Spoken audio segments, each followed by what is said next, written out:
எல்லாருக்கும் வணக்கங்க. Welcome to digital Bharathi. So நேத்து நம்ம இந்த யூபிஎஸ் அப்படின்னு சொல்லக்கூடிய யூனிஃபைட் பென்ஷன் ஸ்கீம் பத்தி ஒரு வீடியோ ஒன்று போட்டிருந்தாங்க. நிறைய பேர் நிறைய கொஸ்டின்ஸ் கேட்டிருந்தீங்க. ஸோ அதை பற்றியான ஒரு விளக்கம்.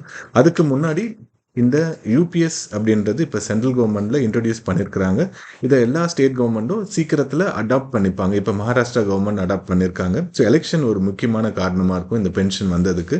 ஓகே, ஸோ இதுக்கு முன்னாடி 1/4/2003க்கு முன்னாடி ஓல்டு பென்ஷன் ஸ்கீம் அப்படின்னு சொல்லக்கூடிய இந்த பழைய ஓய்வூதிய திட்டம் தான் இப்போ புதுசு வந்ததுனால அதை நம்ம பழசுன்னு சொல்கிறோம். 1/1/2004 சென்ட்ரல் கவர்மெண்ட்ல அதை இம்ப்ளிமெண்ட் பண்ணாங்க. தமிழ்நாடு கவர்மெண்ட்ல ரெஸ்பெக்டிவா 1/4/2003 அதை இம்ப்ளிமெண்ட் பண்ணாங்க. ஓகேங்களா? ஸோ அது வந்ததுக்கு அப்புறம் கான்ட்ரிபியூட்டட் பென்ஷன் ஸ்கீம் அப்படின்னு சொல்லக்கூடிய நம்மளுடைய ஊதியத்திலிருந்து 10% அப்படின்றத பிடிச்சிப்பாங்க. அப்புறம் நம்மளுடைய எம்ப்ளாயர் அப்படின்றது கவர்மெண்ட்டும் 10% கான்ட்ரிபியூட் பண்ணிட்டு இருந்தாங்க. 2018 சென்ட்ரல் கவர்மெண்ட் இதனுடைய கான்ட்ரிபியூஷனை இப்போ உங்க சம்பளம் 50,000 ரூபாய் அப்படின்னா 50,000 அப்படின்னா எம்ப்ளாயி கான்ட்ரிபியூஷன் நீங்க 5,000 ரூபாயும் கவர்மெண்ட் 5,000 ரூபாயும் கான்ட்ரிபியூட் பண்ணிட்டு இருந்தாங்க. அப்போ ஒரு மாசம் உங்களுடைய சேவிங் உங்களுக்கு தெரியாம இருக்கிறது பாத்தீங்கன்னா 10,000 ரூபாய் சேவிங். இது நேஷனல் பென்ஷன் ஸ்கீம் அப்படின்றது பிரைவேட்ல ஒர்க் பண்றவங்களுக்கும் இது பொருந்தும். ஆனா என்னன்னா உங்களுடைய எம்ப்ளாயர் அதிகமா கான்ட்ரிபியூட் பண்ண மாட்டாங்க. நீங்க கான்ட்ரிபியூட் எவ்வளவு வேணாலும் நம்ம பண்ணலாம் அப்படின்றது இருக்குங்க. ஓகே, இது 14% மாறுச்சு. இப்ப 2025 இது 18.5% மாறும் அப்படின்றத சொல்லியிருக்காங்க. ஸோ இதுதான். ஓகே, 5,000 நம்ம பண்ணுவோம், 5,000 கவர்மெண்ட் நமக்காக போடும்.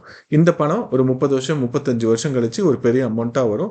அதுல 60% நமக்கு என்ன பண்ணுவாங்க, 60 வயசு ரிட்டையர்மெண்ட் ஆகுறப்ப நம்ம கையில 60% கொடுத்துட்டு மீதி 60% அவங்க ஏதாவது ஒரு ஈக்விட்டிலேயோ இல்ல பாண்ட்லயோ இல்ல கோல்ட்லயோ எதுலயோ ஒண்ணுல இன்வெஸ்ட் பண்ணி அதுல இருந்து வரக்கூடிய ரிட்டர்ன்ஸை எடுத்து நமக்கு காலாண்டாவோ அரையாண்டாவோ வருஷத்துக்கு ஒரு தடவையாவோ பென்ஷன் அப்படின்ற பேர்ல தந்துட்டு இருப்பாங்க. ஸோ இதுதான் இப்ப சிபிஎஸ் கான்ட்ரிபியூட்டட் பென்ஷன் ஸ்கீம் அப்படின்னு இருக்கு. ஓல்டு பென்ஷன் ஸ்கீம்ல என்ன இருக்கும் அப்படின்னா உங்களுக்கு கடைசியா நீங்க வாங்கின ஊதியத்துல 50%, அதாவது நீங்க 30 வருஷம் நீங்க ஒர்க் பண்ணிருந்தீங்க அப்படின்னா யூனியன் கவர்மெண்ட்ல இது கம்மியா இருக்கும், 20 இயர்ஸ் இருக்கும் அப்படின்னு நினைக்கிறேன். சரிங்களா? 30 இயர்ஸ் நீங்க ஒர்க் பண்ணிருந்தீங்கன்னா 50% சேலரி உங்களுக்கு தருவாங்க. ஸோ இதுதான் இப்போ நீங்க உங்களுடைய சேலரி 50,000 ரூபாய்னா 25,000 ரூபாய் உங்களுக்கு பென்ஷனாக தரப்படும். இதுதான் பழைய ஓல்டு பென்ஷன் ஸ்கீம்ல இருந்தது. ஸோ ஓல்டு பென்ஷன் ஸ்கீம்ல நம்மளுடைய கான்ட்ரிபியூஷன் அப்படின்றது எதுவுமே கிடையாது. 100% கவர்மெண்ட் மட்டும்தான் கான்ட்ரிபியூட் பண்ணிட்டு இருந்தது, பென்ஷன் தந்துட்டு இருந்தது. பட்ஜெட்ல அதுல 1990களில் 2,000 3,000 கோடியா இருந்தது. 2020-21 யூனியன் கவர்மெண்ட்டுக்கு கிட்டத்தட்ட ஒரு 3,5 லட்சம் கோடியும், சென்ட்ரல் கவர்மெண்ட் அதாவது ஸ்டேட் கவர்மெண்ட் ஒரு 2,5 லட்சம் கோடியும் இந்த பென்ஷனுக்காக பணம் ஒதுக்கிட்டு இருந்தாங்க பட்ஜெட்ல.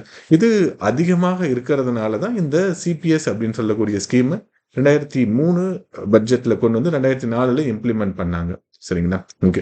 ஸோ பழைய பென்ஷன் ஸ்கீம்ல நமக்கு பென்ஷன் கொடுத்தாங்க. அது இல்லாம நமக்கு பணிக்கொடை அப்படின்னு சொல்லுவாங்க, கிராஜுவிட்டி.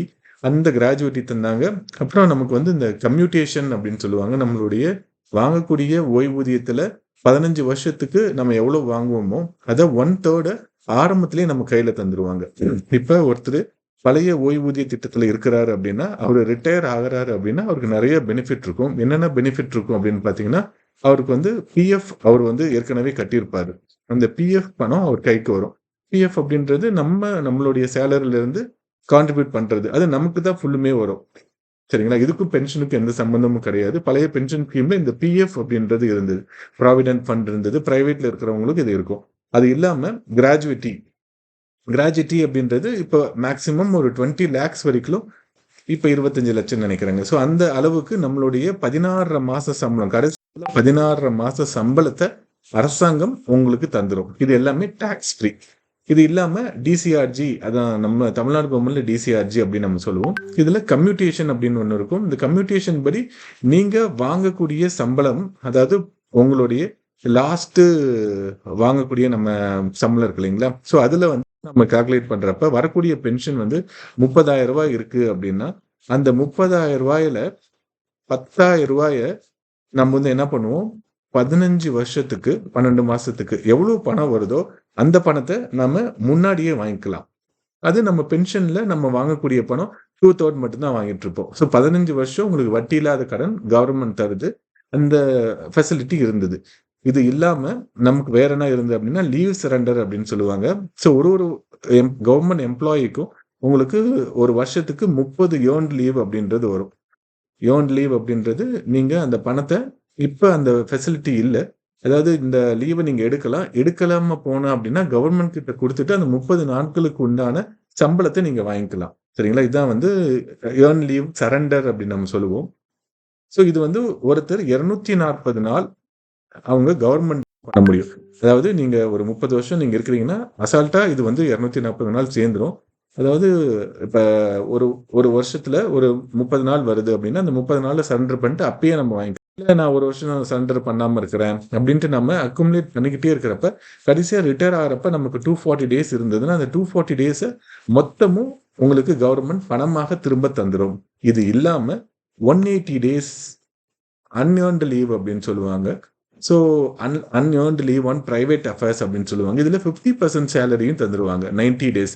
அப்ப 240 டேஸ் பிளஸ் 90 டேஸ் 310 டேஸ் உங்களுடைய கடைசி நீங்க வாங்கக்கூடிய சம்பளத்தை ஒரு நாள் சம்பளமா எடுத்து 310 நாளைக்கு சம்பளமும் தருவாங்க. ஸோ கவர்மெண்ட்ல இருக்கக்கூடிய வசதிகள் இதெல்லாமே உங்களுக்கு பிஎஃப் நீங்க ஒரு மாசமும் கான்ட்ரிபியூட் பண்ணக்கூடிய பணம் உங்களுக்கு வந்துடும். அது இல்லாம கிராஜுவிட்டி வந்துடும். அது இல்லாம டிசிஆர்ஜி கம்யூட்டேஷன் அப்படின்றது உங்களுடைய பென்ஷன் நீங்க எவ்வளவு வாங்குறீங்களோ அதை தொகுத்து இப்போ தந்துடலாம். அது இல்லாம உங்களுக்கு அன்ஏர்ன்டு லீவு அப்புறம் ஏர்ன்டு லீவை சரண்டர் பண்ணி கவர்மெண்ட் கிட்ட இருந்து பணம் வைக்கலாம். இது வந்து டாக்ஸபிளுக்கு வந்துடும். மற்ற எதுவுமே டாக்ஸ் அப்படின்றது கிடையாது. நமக்கு ஒரு இன்கம் வந்தாவே நம்ம டாக்ஸ் இல்லை அப்படின்னு எடுத்துப்போம் இல்லைங்களா? ஸோ இந்த லீவ் சரண்டர் மட்டும் நமக்கு வந்து டாக்ஸபிள் இன்கம்லாம் வந்துடும். ஸோ இது எல்லாமே ஓல்டு பென்ஷன் ஸ்கீமுங்க. சரிங்களா? ஸோ கரெக்டாக பார்த்துக்கோங்க. ஓல்டு பென்ஷன் ஸ்கீம் ஒரு பெரிய ஒரு நல்ல ஸ்கீம். இப்போ புதுசாக வந்திருக்க ஸ்கீமோடவே இது ரொம்ப, அதனால தான் எல்லாரும் இந்த பழைய பென்ஷன் ஸ்கீமவே கொண்டு வாங்க அப்படின்னு சொல்லிட்டு இருக்காங்க. ஒன்று. ஸோ இப்போ சிபிஎஸ் வந்ததுக்கு அப்புறம் கான்ட்ரிபியூட்டட் பென்ஷன் ஸ்கீம் அப்படின்ட்டு நம்ம ஸ்டேட் கவர்மெண்ட்ல சொல்றோம். இதுவே நேஷனல் பென்ஷன் ஸ்கீம் அப்படின்ட்டு நம்ம வந்து சென்ட்ரல் கவர்மெண்ட்ல சொல்றோம். ஸோ நம்ம சிபிஎஸ்ல இவங்க தரக்கூடிய வட்டி வந்து 8% அளவுக்கு வட்டி தராங்க. 7 to 8%. நம்ம என்பிஎஸ்ல தமிழ்நாடு கவர்மெண்ட் மாதிரியான மாநிலங்கள், ஒரு சில மாநிலங்கள் சேராம இருக்கு. என்பிஎஸ்ல வந்து உங்களுக்கு வந்து ரிட்டர்ன்ஸ் வந்து கூடுதலாக இருக்கும். பாருங்க 9 இருந்து 12% வரைக்கும் இருக்கும். 9 to 12%. இந்தியா வந்து ஒரு டெவலப்பிங் கண்ட்ரி அப்படின்றதுனால நம்மளுடைய ஜிடிபி growth 7% 8% அப்படின்னு இருக்கிறப்ப, ஸோ இவங்க பென்ஷன் ஃபண்டை வந்து நிறைய ரெவென்யூ, அதாவது உங்களுக்கு ரிட்டர்ன்ஸ் வரக்கூடிய மாதிரியான ஸ்கீம்ஸ்ல போடுவாங்க. கவர்மெண்ட் பாண்ட்ல போடுவாங்க, கோல்டுல வைப்பாங்க, கேபிட்டல் மார்க்கெட்ல போடுவாங்க, அதான் உங்களுக்கு மியூச்சுவல் ஃபண்டா வச்சிருப்பாங்க. ஸோ இது மாதிரி நிறைய வகையில இன்வெஸ்ட் பண்றப்ப அந்த பணம் வந்து உங்களுக்கு வந்து நிறைய ரிட்டர்ன்ஸை தரும் இல்லைங்களா? இப்போ எல்ஐசி தான் நம்மளது பார்த்துட்டு இருக்காங்க. நிறைய ரிட்டர்ன்ஸ் அப்படின்றது தருவாங்க. நீங்க போடக்கூடிய பணம் நம்ம சேவ் பண்ணோம் அப்படின்னா எஃப்டி 6% 7% தருது. இதே கவர்மெண்ட் என்பிஎஸ்ஸா போடுறப்ப உங்களுக்கு ரிட்டர்ன்ஸ் இன்னமும் கூட கூடுதலாக வருதுங்க. ஓகே. ஸோ இது வந்து பழைய ஸ்கீமு, அதுக்கப்புறம் வந்து பழைய ஓல்டு பென்ஷன் ஸ்கீம், அதுக்கப்புறம் இருக்கக்கூடிய contributed pension scheme or national pension scheme. இந்த 2 தான் இப்போ நம்ம சொல்லியிருக்கு. ஸோ இப்போ புதுசாக இப்போ நம்ம வந்திருக்கிறதுல என்ன வித்தியாசம் இருக்கு அப்படின்னு பார்த்தீங்க அப்படின்னா, பென்ஷன் நமக்கு எப்பயும் போல இருக்கு. நீங்க பணியில் சேர்ந்து 25 வருடம் நீங்க பூர்த்தி அடைஞ்சிருச்சு அப்படின்னா உங்களுக்கு முழு பென்ஷன் வாங்குவதற்கான அனைத்து தகுதியும் இருக்கு அப்படின்னு சொல்றாங்க. ஸோ லாஸ்ட் பேட் ரன் நீங்க 50,000 ரூபாய் வாங்குறீங்க அப்படின்னா கவர்மெண்ட் உங்களுக்கு 25,000 ரூபாய் பென்ஷனா தந்துடுறாங்க. உங்களுடைய பே 25,000. அது இல்லாம டிஏ அது காலத்தை பொறுத்து மாறும். டிஏ இப்போ 50%, பேல இருக்கக்கூடியதுல 50%. அப்ப 12,500, அப்ப 37,500 உங்களுக்கு ஓய்வூதியமாக வழங்கப்படுகிறது. இது ரொம்ப பெரிய விஷயம், நல்ல விஷயம். ஏன்னா மந்த்லி சம்பளம் வாங்கிக்கிட்டு இந்த சம்பளம் வாங்காம ஒரு மாசம் இருக்கும் இல்லைங்களா, அது ரொம்ப சிரமமா இருக்கும். அரசு பணியில இருக்கிறப்ப பொதுவா அந்த அரசு பணியில இருக்கிறவங்களுக்கு பொதுவா ஒண்ணு சொல்லுவாங்க. ஸோ என்னன்னா, தாசில்தார் வீட்டு நாய் இறந்துருச்சு அப்படின்னா ஊரே அதை பார்க்க வரும். ஆனா தாசில்தார் இறந்துட்டாரு அப்படின்னா ஒரு நாய் கூட பார்க்க வராது. ஸோ இதுதான் உண்மையிலே நிதர்சனமான உண்மை. அரசு வேலையில இருக்கிறவங்களுக்கு, பதவியில் இருக்கிற வரைக்கும் அவங்களுக்கு எல்லா விதமான உறவுக்காரங்க மதிக்கிறதுல இருந்து சமுதாயம் அவங்களை எப்படி ட்ரீட் பண்ணுது அப்படின்றது வரைக்கும், ரிட்டையர் ஆன நிறைய IAS officers, IPS officers YouTube சேனல்ல ஆரம்பிச்சு பேசிட்டு இருப்பாங்க. அதுக்கு கீழே வியூஸ்லாம் பார்த்தீங்கன்னா 10 பேர் 20 பேர் தான் பார்த்துட்டு இருப்பாங்க. எவ்வளோ பெரிய சிங்கம் மாதிரி வளம் வந்தவங்க அவ்வளோதான் இருக்கும். சரிங்களா? ஸோ பாதுகாப்பு அப்படின்றது ஒரு 30-35 வருஷம் உண்மையிலே ஒரு 80% பேர் வந்து உண்மையிலே ஒழுங்கா வேலை செய்யறாங்க. பிரைவேட்ல உங்களுக்கு பணி கூடுதலா இருந்து அப்படின்னா அதை விட்டு பணிக்கு போயிடலாம். அரசாங்கத்துல ஒரு 3 பேர் பார்க்க வேண்டிய வேலையை 1 பேர் பார்க்குறாங்க. 4 லட்சம் வேக்கன்சி இருக்கு. ஆனாலும் அரசாங்கம் இயங்கிக்கிட்டே தான் இருக்கு. 1980ல எவ்வளவு பணியிடங்கள் உருவாக்கப்பட்டதோ அதே பணியிடங்கள் தான் எல்லா துறைகள்லயுமே இருக்கு. எந்த டிபார்ட்மெண்ட்லயும் ஒரு சில டிபார்ட்மெண்ட் தவிர எந்த டிபார்ட்மெண்ட்லயும் கூடுதலாக ஆளை இப்ப எடுக்கிறது கிடையாது. கான்ட்ராக்ட் லேபர்ஸ் நிறைய பேர் வந்துட்டாங்க. சரிங்களா? அதாவது அந்த கிரேட் டி கீழ்நிலை பணியாளர்கள் நிறைய பேர் வந்து அவுட் சோர்சிங் பண்ண ஆரம்பிச்சிட்டாங்க. ஸோ புதுசாகவும் பணியாளர்கள் எடுக்காம இருக்கிறாங்க. ஸோ பணி கூடுதல் சுமை அப்படின்றது இருக்கு. பொதுவாக ஒரு ஜென்ரலைஸ் பண்றாங்க. ஸோ எதுக்கு இவங்களுக்கு இவ்வளோ சம்பளம் தராங்க, சம்பளம் தந்து இவங்களுக்கு எதுக்கு ஓய்வூதியம் தராங்க அப்படின்ட்டு பொதுவான மக்கள் கிட்ட இருக்கக்கூடிய ஒரு பொதுவான எதிர்ப்பு தான். ஸோ ஒரு 4 to 5 இயர்ஸ் இந்த எக்ஸாம் எக்ஸாம் படிக்கிற காலம் ரொம்ப கொடுமையா இருக்கும். சரிங்களா? படிச்சு அப்புறம் ஒழுங்கா இந்த வேலைக்கு அப்படின்னு வராங்க. ஸோ இவங்களுக்கு இந்த சம்பளத்தை மீறிய வருமானம் அப்படின்றது ஒரு சில துறைகள்ல ஒரு சிலர் வாங்குறாங்க. இத என்னன்னா இதை எல்லாருமே ஜென்ரலைஸ் பண்ணிக்கிறாங்க. கவர்மெண்ட் ஆஃபீஸ்னா ஓகே, இவங்க சம்பளத்தை மீறி தான் எல்லா வருமானமும் வரும் அப்படிலாம் கிடையவே கிடையாது. எவ்வளவோ பேரு ஒரு சில துறைகளை தவிர மற்ற எல்லா துறைகள்லயும் அவங்களுக்கு மொத்தமா ஒதுக்கீடு பண்ற பணமே வந்து ஊதியமா தான் இருக்கும். அதை தாண்டி வேற எதுவும் அவங்களுக்கு இந்த ஸ்கீமுக்காக எதுக்காகவுமே அவங்களுக்கு பணம் ஒதுக்கீடு அப்படின்றது இருக்காது. ஒழுங்கா போய் வேலை செஞ்சுட்டு மட்டும்தான் முழு வேலையாவே இருக்கும். இது வந்து நிறைய துறைகள் இது மாதிரிதான் இருக்கும். ஒரு சில துறைகள் மக்கள் தொடர்புல இருக்க துறைகள்ல ஏதாவது இந்த என்னது ஊதியத்தை மீறிய டிரான்சாக்ஷன்ஸ் அப்படின்றது நடக்குது. ஆனா அதை நம்ம வச்சுட்டு ஓவராலா இருக்கக்கூடிய 100% ஆளுங்களையும் நம்ம முத்திர குத்துறது கண்டிப்பா ஒரு ஆரோக்கியமான மனநிலை அப்படின்றது இல்லைங்க. ஓகே. ஸோ பென்ஷன் ஏன்னா நிறைய எதிர்ப்பு. பிரைவேட்ல அப்புறம் என்ன இருக்கு அப்படின்னு கேட்குறாங்க. ஸோ பிரைவேட்ல என்பிஎஸ் இருக்கு. நீங்க சிஇஓ கூட ஆகலாம். சரிங்களா? இல்ல ஒரு பெரிய ஒரு ஃபர்மோடைய ஒரு ஜாயிண்ட் டைரக்டர் ஆகலாம். இல்லைன்னா வந்து ஒரு வைஸ் சேர்மன் ஆகலாம். நீங்க ஒரு கம்பெனி ஆரம்பிக்கலாம். நிறைய வாய்ப்புகள் அப்படின்றது இருக்கு. கவர்மெண்ட்ல படிநிலைகள் தான். நீங்க ஒரு அசிஸ்டண்டா சேர்ந்தீங்க அப்படின்னா அதுக்கப்புறம் ஒரு 20 வருஷம் 15 வருஷம் கழிச்சு சூப்பரண்டென்ட் ஆவீங்க. அதுக்கு அடுத்து ஒரு 15 வருஷம் கழிச்சு நீங்க வந்து ஒரு ஏடி கேடர்ல அப்படின்றது வரும். ஸோ இது ஒரு 30 வருஷமாக இவங்களுடைய உழைப்பு. ஒரு ஜூனியர் ரெஸ்டாரண்ட்டை போய் சேர்ந்த உடனே நீங்க வீடு கட்டிட்டீங்களா அப்படின்னு கேட்பாங்க. ஸோ அதெல்லாம் ரொம்ப ஒரு 26,000 25,000 26,000 ரூபாய் தான் அவங்களுடைய சம்பளமாவே இருக்கும். ஜென்ரலைஸா நம்ம பண்றது இதுக்கு பொருந்தாதுங்க. நீங்க கவர்மெண்ட்ல வேலை செய்யற நிறைய பேரை நீங்க பாருங்க. சரிங்களா? இப்ப புதுசா ரெக்ரூட் ஆகி போனவங்க எல்லாரையுமே நீங்க பாருங்க. எப்படி இருக்கிறாங்க, அவங்களோட வாழ்க்கை எப்படி இருக்கு அப்படின்றத மட்டும் பார்த்துக்கிட்டே இருங்கங்க. ஓகே. ஓகே. ஸோ 25 வருஷம் பணி முடிஞ்சவங்களுக்கு அவங்களுடைய கடைசியா வாங்கின 12 மாச சம்பளத்தோடைய பேசிக் பே சராசரியின் அடிப்படையில் அவங்களுக்கு 50% ஓய்வூதியம் அப்படின்றது தராங்க. சரிங்களா?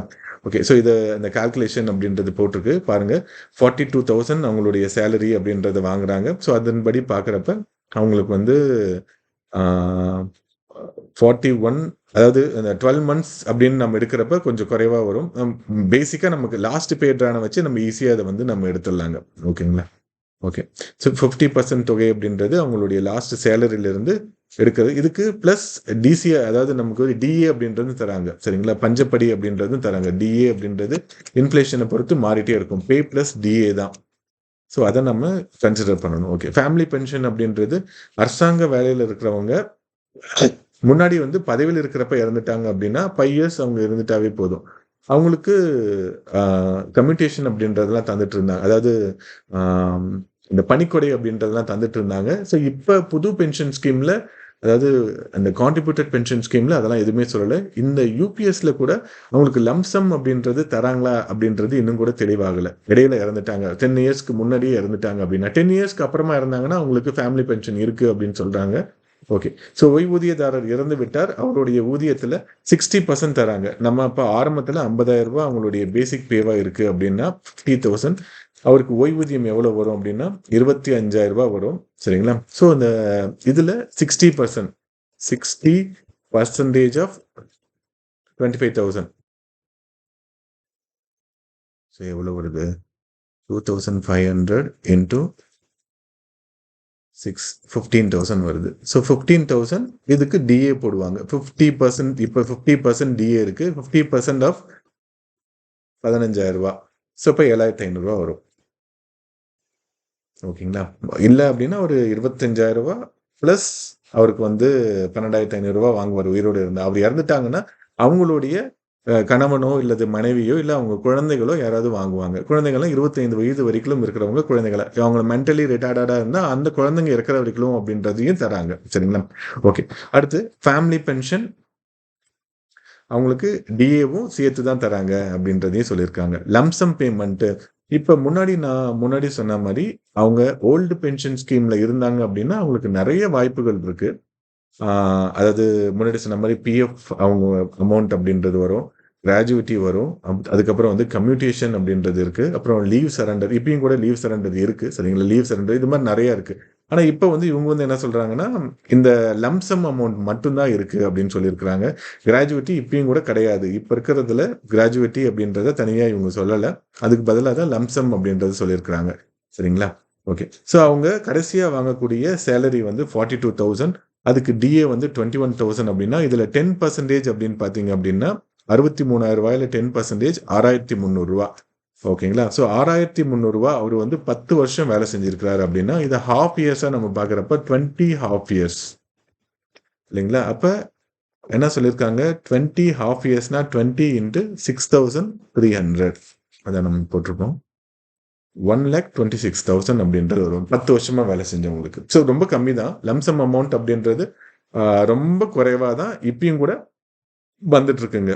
சரிங்களா? ஸோ அதாவது ரிட்டையர் ஆகிறப்போ உங்களுக்கு என்ன பெனிஃபிட் இருக்கும் அப்படின்னு பார்த்தீங்கன்னா உங்களுக்கான பெனிஃபிட் அப்படின்றது ரொம்ப நிறைய பெனிஃபிட்லாம் கிடையாது. பென்ஷன் வரும், ஆனால் உங்களுக்கு பெரிய அமௌண்ட் அப்படின்றது கையில் வராது. ஆனால் இது சிபிஎஸ்ல பெரிய அமௌண்ட் கையில் வரும் ரிட்டையர் ஆகிறப்ப. ஸோ இது பழைய ஓய்வூதிய திட்டத்திற்கு இது கண்டிப்பாக மாற்றான ஒரு திட்டமா அப்படின்னு பார்த்தீங்க அப்படின்னா ஓல்டு பென்ஷன் ஸ்கீம்ல எந்த தொகையுமே நமக்கு பிடித்தம் செய்யப்படவில்லை. சரிங்களா? ஸோ என்பிஎஸ்ல நமக்கு 100% ஓய்வூதியத்திற்கு என்ன பண்றாங்க அப்படின்னு பார்த்தீங்கன்னா ஒரு உறுதியற்ற ஓய்வூதியம் தான் அப்படின்னு சொல்லியிருக்காங்க. அதாவது என்னன்னா நமக்கு மார்க்கெட் கண்டிஷனை பொறுத்து நமக்கு எல்லாருக்குமே ஷேர் மார்க்கெட் அப்படின்னா எல்லாருக்குமே பயமா தான் இருக்கும். அதனால ஐயோ இதுல பணம் குறைஞ்சிரும், நான் இப்போ 1 கோடி ரூபாய் எனக்கு கடைசியா என்பிஎஸ்ல எனக்கு இருக்கு, இந்த 1 கோடி ரூபாயில 60 லட்ச ரூபாய் நான் கையில இப்போ வாங்கிட்டேன், மீதி 40 லட்ச ரூபாயை கவர்மெண்ட் தான் மேனேஜ் பண்ணுது, அதுல வரக்கூடிய வட்டி பணத்தை எனக்கு கரெக்டா கொடுப்பாங்களா கொடுக்க மாட்டாங்களான்னு தெரியாது, அதனால ஒரு பயம் அப்படின்றது இருக்கும். ஆனா இப்போ அப்படி கிடையாது, நமக்கு வந்து கண்டிப்பா தந்துருது.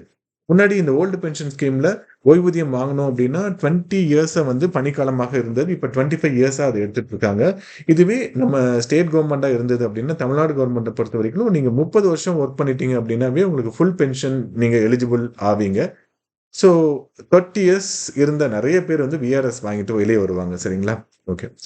ஸோ குடும்ப ஓய்வூதியத்தை பொறுத்த வரையில் நமக்கு வந்து இது வந்து ஒரு பெரிய அட்வான்டேஜ். ஏன்னா பழைய ஓய்வூதியத்துலையும் இதே மாதிரி தான் சொல்லியிருந்தாங்க. சரிங்களா?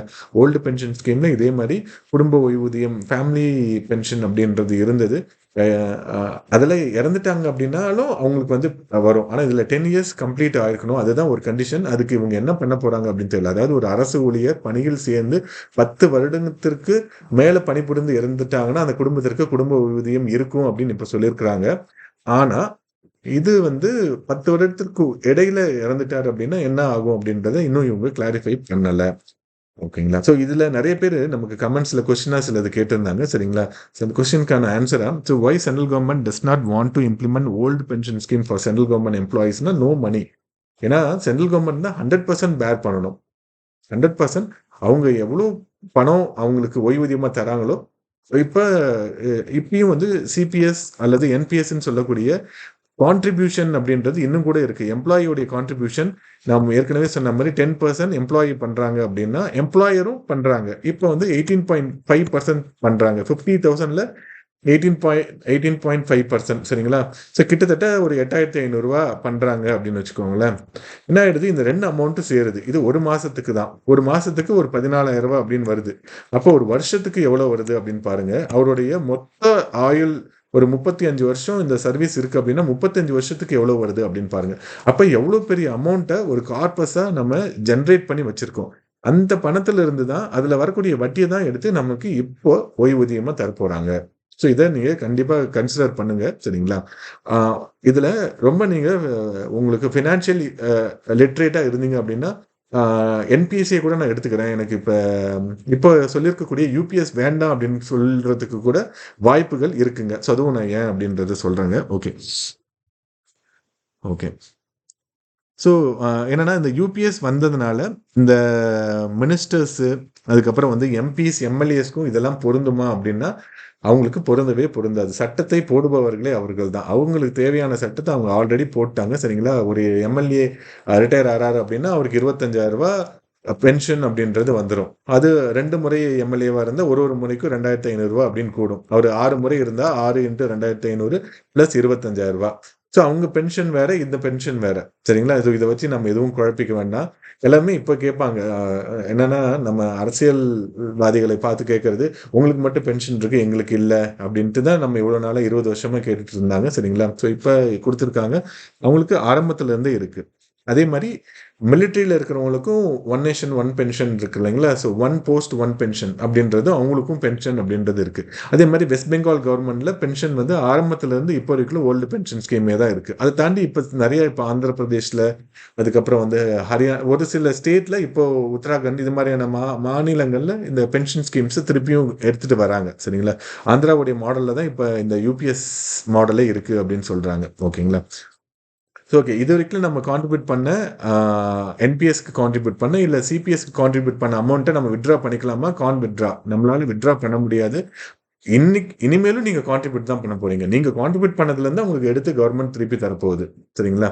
அதாவது நம்ம ரூ. 100 நம்ம கான்ட்ரிபியூட் பண்ணி வச்சிருக்கிறோம் அப்படின்னா நம்ம ரிட்டையர் ஆகிறப்ப நமக்கு வர்றது அதுல ஒரு 1/10 தான் இருக்கும். ஒரு 10% தான் எடுத்து நம்ம கையில தந்துட்டு மீதி இருக்கக்கூடிய 90% வச்சுட்டு தான் நமக்கு ஓய்வூதியம் அப்படின்றத தராங்க. ஓகேங்களா? ஓகே. ஏன் வந்து 25ல இருந்து பண்றாங்க அப்படின்னா அது அந்த கட் ஆஃப் டேட் அப்படின்னு வச்சிருப்பாங்க. ஃபினான்ஷியல் இயரோடைய ஆரம்பத்தில் தான் இருக்கும். ஸ்டார்ட் ஆஃப் ஃபினான்ஷியல் இயர் அது மேலே தான் எலெக்ஷன் இருக்கு இல்லைங்களா? மகாராஷ்டிரா எலெக்ஷன் இருக்கு, ஜம்மு அண்ட் காஷ்மீர் எலெக்ஷன் இருக்கு. ஸோ எலெக்ஷன்னா எல்லாமே வந்து பார்த்தீங்கன்னா ஓட் ஒரு ஓட்டு சார்ந்த அரசியல் தான் எல்லாத்துலேயுமே நம்ம பண்ணிட்டு இருப்போம். இது வந்து ஒரு பெரிய ஓட் பேங்க். கிட்டத்தட்ட 1 கோடி பேர் வந்து அரசு ஊழியர்களாக இருப்பாங்க. ஓய்வூதியம் பெறவங்க பிளஸ் ஊழியர்கள் சேர்ந்து இருக்கிறது. இப்போ ஒரு வீட்டுக்கு ஒரு 3 பேர் 4 பேர் இருந்தாலுமே கூட அதுல ஓட்டு போடக்கூடியவங்க 2, 3 பேர் இருந்தாங்கன்னா ஒரு 20 கோடி பேர் ஓட்டு அப்படின்றது இருக்கு அப்படின்றதுனாலையும் இதை வந்து ஆஹ், பயங்கர ஒரு பெரிய லெவல்ல எடுத்துட்டு போவாங்க. அதாவது 1 கோடி பேர் இன்ட்டு 2 இல்லைங்களா? அப்ப 3 கோடி பேருடைய ஓட் அப்படின்றது இருக்கு அப்படின்றதுனால பெரிய ஓட் அப்படின்றதுனால இதை வந்து உங்களுடைய பொலிட்டிக்கல் மைலேஜ்க்காக இது மாதிரியான ஸ்கீம்ஸை கொண்டு வந்திருக்காங்க. என்னன்னா மத்தியில் இருக்கக்கூடிய அரசு இதை வந்து எங்கேயுமே எலெக்ஷன் மேனிஃபெஸ்டோவில் சொல்லவே இல்லை. அதனால இவங்க கொண்டு வந்துட்டாங்க. சரிங்களா? Okay. So 50% pension guaranteed then why monthly contribution கண்டினியூனா சோர்ஸ் ஆஃப் ரெவன்யூவே நமக்கு இப்போதைக்கு இதுதாங்க இருக்கு. சரிங்களா? இது இல்லாமல் நம்மளால இந்த ஸ்கீமை இம்ப்ளிமெண்ட் பண்ண முடியாது அப்படின்றது தான் ரொம்ப ஒரு முக்கியமானது. ஸோ அதற்காக தான் இந்த ஸ்கீமையே வந்து இம்ப்ளிமெண்ட் பண்ணியிருக்காங்க. சரிங்களா? So okay. ஸோ இந்த ஸ்கீம் வந்து ரொம்ப நல்ல ஸ்கீம் தாங்க. நல்ல ஸ்கீம் அப்படின்ட்டு எதை வச்சு சொல்கிறோம் அப்படின்னா உங்களுக்கு ஒரு கேரண்டியாக ஒரு பென்ஷன் அப்படின்றது வருது. ஓகே. ஸோ இது சும்மா நாங்களே டெரைவ் பண்ணதுங்க. அதாவது நம்மளுடைய பழைய பென்ஷன் ஸ்கீம் அதுக்கப்புறமா இந்த சிபிஎஸ் பண்ணியிருக்காங்க இல்லைங்களா? இந்த சிபிஎஸ் ஸ்கீம் வந்து நல்ல ஸ்கீமா இல்லையா அப்படின்றதுக்கு நாங்களே பண்ணது. ஸோ பிழைகள் இருக்கலாம். சரிங்களா? ஸோ சில அசம்ஷன்ஸ் வச்சு தான் இது நம்ம போட்டிருக்கு. அதாவது நீங்கள் வந்து ஒரு குரூப் 2 சர்வீஸில், அதாவது குரூப் 2 சர்வீஸ்னால் ஒரு group B service, group C சர்வீஸில் வேலைக்கு செய்கிறீங்க. உங்களுடைய பே வந்து 35,600 பேசிக் பேவாக இருக்கும். இப்போ டிஏ வந்து 50% 17,800 இருக்குது. உங்களுடைய ஹெச்ஆர்ஏ 4,200 ஹவுஸ் ரெண்ட் அலவன்ஸ் அப்படின்னு சொல்லுவோம் 4,200 இருக்குது. சிசிஏ அப்படின்றது 800 ருபீஸாக இருக்குது. மெடிக்கல் அலவன்ஸ் சிசிஏ வந்து மாறும். அது சிட்டியை பொறுத்து. கோயம்புத்தூர்ல இருந்தால் ஒரு ரேட் இருக்கும். நீங்கள் சென்னையில் இருந்தீங்கன்னா கூட இருக்கும். ஒரு 2,000 3,000 இருக்கும் சிட்டியை பொறுத்து. ஓகே. மெடிக்கல் அலவன்ஸ் அப்படின்றது கவர்மெண்ட் உங்களுக்கு தரக்கூடியது. வெறும் 300 தான் தராங்க. 58,700 அப்படின்றது ஒரு லெவல் 12 போஸ்ட்ல நீங்க போய் சேர்றீங்கன்னா உங்களுடைய சம்பளமா இருக்கு. இதுல கவர்மெண்ட் சில அமௌண்ட்டை பிடித்தம் செஞ்சிருக்கும். அதில் முக்கியமான பிடித்தம் செய்யக்கூடிய அமௌண்ட் என்ன அப்படின்னு பார்த்தீங்கன்னா சிபிஎஸ். சிபிஎஸ்ல வந்து என்ன பண்றாங்க அப்படின்னா 10% நம்ம எம்ப்ளாயி வந்து கான்ட்ரிபியூட் பண்றோம். அப்போ 5000 அதை நம்மளுடைய பே பிளஸ் டிஏ இது ரெண்டுத்தையும் நம்ம ஆட் பண்ணி அதில் 10% அப்படின்றது 5340. கவர்மெண்ட் வந்து இப்போ வந்து 18.5% கான்ட்ரிபியூட் பண்றாங்க அப்படின்னு சொல்றாங்க. நான் இப்போ சொல்றது வந்து சென்ட்ரல் கவர்மெண்ட்டுக்கு ஆக பொருந்தும், சரிங்களா? அப்படி சொல்றப்ப 18.5 அப்படின்னு சொல்றப்ப 9879 ருபீஸ். அப்போ ஒரு மந்த்துக்கு நீங்க உங்களை அறியாம சேர்க்கக்கூடிய பணம், ஒரு குரூப் 2 பதவியில நீங்க இப்ப சேர்றீங்க, பணியில சேர்றீங்க, சரிங்களா? இப்ப ஒரு 30 வருஷம் உங்களுக்கு சர்வீஸ் இருக்கு அப்படின்னா 15,219 ருபீஸ் உங்களுடைய ஒரு மாதமும் உங்களுக்காக நீங்கள் உங்களுக்கே தெரியாம சேவ் பண்ணக்கூடிய பணம். ஓகேங்களா? இப்ப ஒரு வருஷத்துல நம்மளுடைய பே டிஏ அப்படின்றது நமக்கு எவ்வளவு வருது அப்படின்னு பாத்தீங்க அப்படின்னா டோட்டலாக பார்த்தீங்கன்னா 53,400 நம்மளுடைய சேலரியாக இருக்குது. இதில் கான்ட்ரிபியூட்டட் பென்ஷன் ஸ்கீம் படி நம்ம 2 பேரும் சேர்ந்து கான்ட்ரிபியூட் பண்ணக்கூடிய அமௌண்ட் அப்படின்னு பார்த்தீங்கன்னா இப்போ ஒரு 15,000 இருக்குது, சரிங்களா? ஸோ இந்த 15,000 நீங்கள் எப்போ வித்ட்ரா பண்ண போகிறீங்க, அதாவது ஒரு 30 வருஷம் கழித்து வித்ட்ரா பண்ண போகிறீங்கன்னா அதுக்கு காம்பவுண்ட் இன்ட்ரெஸ்ட், ஏன்னா இப்போ என்பிஎஸ் வந்து 9 to 12% ரிட்டர்ன் அப்படின்றத தராங்க இல்லைங்களா? அப்போ நான் காம்பவுண்ட் இன்ட்ரெஸ்ட் இது 29 வருஷத்துக்கு நான் போடுறேன். அதாவது ஃபர்ஸ்ட் இயருக்கு நான் பணத்தை கொடுத்துட்டேன். கொடுத்ததுக்கு அப்புறம் அந்த பணம் இன்னும் 30 வருஷம் கழிச்சு தான் எடுக்க போறேன். அந்த 29 வருஷத்துக்கு அது வந்து எவ்வளோ அமௌண்ட்டா மாறும்? 10% இன்ட்ரெஸ்ட் 9 to 12 நம்மளுடைய என்பிஎஸ் உடைய கான்ட்ரிபியூஷனா இருக்கு, சரிங்களா? என்பிஎஸ் உறுதி பண்ணக்கூடிய ஒரு மதிப்பா இருக்கு. இப்போ வந்து நான் 10% அப்படின்றது ஆவரேஜா எடுத்திருக்கு. அப்படின்னு பார்த்தா நீங்க இப்ப இந்த வருஷத்துல உங்களுடைய ஏஜ் ஆஃப் 30ல நீங்க கொடுக்கக்கூடிய பணம், அதாவது ஒரு 1,50,000 கிட்டத்தட்ட, சரிங்களா? அந்த பணம் அதாவது 1,79,000 நீங்க வந்து தந்திருப்பீங்க. அதாவது 15,000 மாசம் அப்படின்னு போடுறப்ப ஒரு 1,80,000 இருக்கும். அது உங்களுடைய ரிட்டையர் ஆகிறப்ப அந்த பணம் எவ்வளவாக மாறி இருக்கும் அப்படின்னா 28,46,220 மாறி இருக்கும். ஓகேங்களா? ஸோ இதுல வந்து நான் வந்து என்ன பண்ணிருக்கிறேன் அப்படின்னா ஒரு வருஷத்துலயும் உங்களுக்கு பே வந்து எப்பயுமே 3% தான் இன்க்ரீஸ் ஆகும். டிஏ அப்படின்றது உங்களுக்கு வந்து இன்க்ரீஸ் ஆகிறது வந்து பாத்தீங்கன்னா 4%, 3%, 5% அப்படின்றது இன்க்ரீஸ் ஆகும். 10% கூட இன்க்ரீஸ் ஆகும். நான் ஆவரேஜா 10% அப்படின்றது 6 மாசத்துக்கு கூட பண்ணிருக்காங்க. பழைய பே கமிஷன்ல இருந்தப்ப 80 to 90, 90 to 100 அப்படின்ட்டு டிஏ இன்க்ரீஸ் பண்ணிக்கிட்டே இருந்தாங்க, சரிங்களா? ஸோ இப்போ வந்து நான் 3% கீழே மோஸ்ட்லி இருக்காது. 3 to 4, 5 அது மாதிரி பண்ணிட்டு இருப்பாங்க. ஸோ இப்போ நான் அதை வந்து நான் என்ன பண்ணியிருக்கேன், டிஏ இன்க்ரிமெண்ட்டை 8% மட்டும் நான் எடுத்திருக்காங்க, சரிங்களா? இப்போ ஃபர்ஸ்ட் இயர்ல உங்களுடைய சேலரி பேசிக் பே வந்து 35,600 இருந்தா அடுத்த வருஷத்துல உங்களுடைய சேலரி 36,668 இருக்கும். அதற்கு டிஏ அப்படின்றது கொஞ்சம் இன்க்ரீஸ் ஆயிருக்கும், சரிங்களா? உங்களுடைய சேலரியில இருந்து எதுவும் கால்குலேட் பண்ணுவாங்க, அது கொஞ்சம் இன்க்ரீஸ் ஆயிருக்கும். ஓகேங்களா? ஸோ அந்த டிஏ வந்து கொஞ்சம் மாறி இருக்கு. அப்படின்னு இருக்கப்ப நம்மளுடைய ஒரு வருஷத்துலயும் இதே இந்த பே 3% ஏறுது, அதே மாதிரி டிஏ வந்து 8% ஏறுதை நம்ம கால்குலேட் பண்ணிட்டே வந்தோம். இதுல நடுவுல நான் நிறைய ஃபேக்டர்ஸை கையில எடுத்துக்கல. நான் ஒரே போஸ்டே தான் வச்சிருக்கிறேன். இந்த 35,600 அப்படின்றது லெவல் 12 போஸ்ட். உங்களுக்கு இதுக்கப்புறம் லெவல் 18 ப்ரமோஷன் வரும், அதுக்கப்புறம் லெவல் 21 ப்ரமோஷன் வரும், லெவல் 24 ப்ரமோஷன் வரும், அதுக்கப்புறம் லெவல் 29 ப்ரமோஷன் வரும். இந்த ப்ரமோஷன் எதையுமே நான் கன்சிடரே பண்ணிக்கல. அதே மாதிரி செலெக்ஷன் கிரேட், ஸ்பெஷல் கிரேட்னு சொல்லுவாங்க. ஒரே போஸ்ட்ல நீங்க கண்டினியூஸா 10 இயர்ஸ் இருந்தீங்க அப்படின்னா உங்களுக்கு கூடுதலாக 2 இன்க்ரிமெண்ட் தருவாங்க. அதாவது 6%, அதாவது 3+3 அப்படின்ட்டு ஒரு இன்க்ரிமெண்ட் அப்படின்ட்டு தருவாங்க. அதையும் நான் கன்சிடரே பண்ணல. அதுக்கப்புறம் மூணாவது கன்சிடர் பண்ணாது எது அப்படின்னு பாத்தீங்கன்னா pay commission. 5th, 6th, 7th அப்படின்ட்டு பே கமிஷன் ஒரு வருஷத்துக்கும் மாத்தி மாத்தி போட்டுட்டு இருப்பாங்க. அதாவது 5th பே கமிஷன்ல நீங்க 100 ரூபாய் சம்பளம் வாங்கிட்டு இருந்தீங்கன்னா உங்களுடைய சம்பளம் 6th பே கமிஷன்ல எப்படி ஃபிக்ஸ் பண்ணுவாங்கன்னா 1.86 ஃபேக்டரை வச்சு பண்ணுவாங்க. 100 ரூபாய் வாங்கிட்டு இருந்தீங்கன்னா 186 உங்களோட சம்பளம் மாறிடும். அதாவது இவ்வளவு பெரிய ஹைக் அப்படின்றது இருக்கும். அதே மாதிரி இப்ப 6th இருந்து 7th போறப்ப 2.57 அப்படின்ற ஃபேக்டர் வச்சு போட்டாங்க. ஸோ இவ்வளோ அளவுக்கு சம்பள உயர்வு இருக்கும், அதையும் நான் கன்சிடர் பண்ணல. ஸோ இது 3 மேஜர் ஃபேக்டர், சரிங்களா? அதை கன்சிடர் பண்ணாத நம்ம எடுத்துக்கக்கூடிய சிபிஎஸ் வச்சு நம்ம எவ்வளோ கான்ட்ரிபியூட் பண்ணியிருப்போம், அப்படி எவ்வளோ பணம் நமக்கு சேவ் ஆயிருக்கும் அப்படின்னு பாக்குறப்ப 30 இயர்ஸ் உங்களுக்கு சர்வீஸ்ல இருக்கு அப்படின்னா 4,77,758 ரூபாய் நீங்க 30 வருஷம் ரிட்டையர் ஆகிறப்ப உங்க அக்கௌண்ட்ல பணமா இருக்கும். அதுல 60% நீங்க கையில எடுத்துக்கலாம். மீதி இருக்கக்கூடிய ஒரு 2 கோடிய நீங்க ஏதாவது ஒரு ஃபிக்ஸ்டு டெபாசிட்லயோ ஏதோ ஒரு ஸ்கீம்லயோ நீங்க போட்டு வச்சீங்கன்னா அதுல இருந்து உங்களுக்கு ரெவென்யூ அப்படின்றது வரும். சரிங்களா? அதுவே இப்ப இருக்கக்கூடிய இந்த யூபிஎஸ்ல நமக்கு பென்ஷனாக இவங்க தரக்கூடிய பணம் எவ்வளவு அப்படின்னு பாத்தீங்கன்னா, நம்மளுடைய லாஸ்ட் பே ட்ரான்ல இருந்து 50% அப்படின்னு பாத்தீங்கன்னா 1,24,871 தான் தருவாங்க.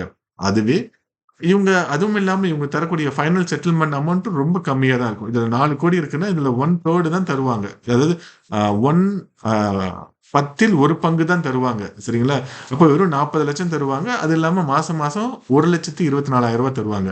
ஆனா, இவங்க தரக்கூடிய 4,77,00,000 நீங்க ஏதாவது ஒரு அ பேங்க்ல போட்டீங்க அப்படின்னா, இந்த பேங்க்ல ஒரு 8% தராங்கனாவே, அதுவே வந்து உங்களுக்கு ஒரு 3,00,000 4,00,000 அப்படின்றதெல்லாம் வரும். நல்ல ஸ்கீம் இருக்கு.